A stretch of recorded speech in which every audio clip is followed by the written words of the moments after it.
নারীদের যে সংগ্রাম সেগুলোর মধ্য দিয়ে এই সভ্যতাটা এগিয়েছে।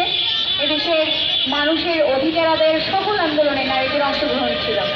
কিন্তু রাষ্ট্র পরিচালনার যে দৃষ্টিভঙ্গি, তার যতগুলো আয়োজন আছে, যতগুলো তার কাঠামো আছে, প্রত্যেকটি জায়গায় সেই বৈষম্যমূলক দৃষ্টিভঙ্গি দ্বারাই সেটি পরিচালিত হচ্ছে। বন্ধুগণ, আজকে নতুন বন্দোবস্ত, নতুন বয়ান, নানান কথা আমরা শুনলাম এবং এই গণঅভ্যুত্থানে আমাদের নারীরা যেভাবে অংশগ্রহণ করেছে, জীবন দিয়েছে, সেটি ছিল অভূতপূর্ব। যে কোনো আন্দোলনের চাইতে সেই রেশিওটি ছিল অনেক বেশি। এবং আপনারা যদি শিক্ষা ব্যবস্থার দিকে তাকান, প্রত্যেকটি জায়গায় দেখবেন যে আমাদের নারীদের অংশগ্রহণ কিন্তু বেড়েছে।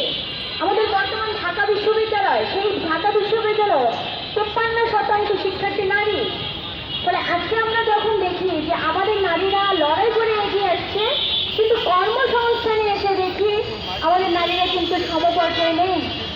এবং একইভাবে জাতীয় সংসদ নির্বাচনের কথাটা যখন আসলো, সেই জাতীয় সংসদ নির্বাচনে নারীদের অংশগ্রহণ আমরা দেখেছি বারে বারে একটি টোকেন সিস্টেমে সেটি রাখা হয়েছে। অর্থাৎ নারীর একটি পদায়ন ঘটেছে।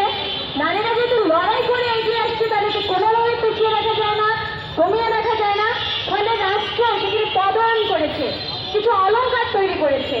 কিন্তু নারীর ক্ষমতায়ন বলতে যা বোঝায়, একটা দেশের অর্ধেক জনগোষ্ঠীর উপর এখন নারী, সেই নারীর যে ক্ষমতায়ন বলতে যা বোঝায়, সেই দিকে রাষ্ট্র হারছে না। সেই দৃষ্টিভঙ্গিগত জায়গায় রাষ্ট্র একটা পশ্চাৎপদ দৃষ্টিভঙ্গি দ্বারাই পরিচালিত হচ্ছে।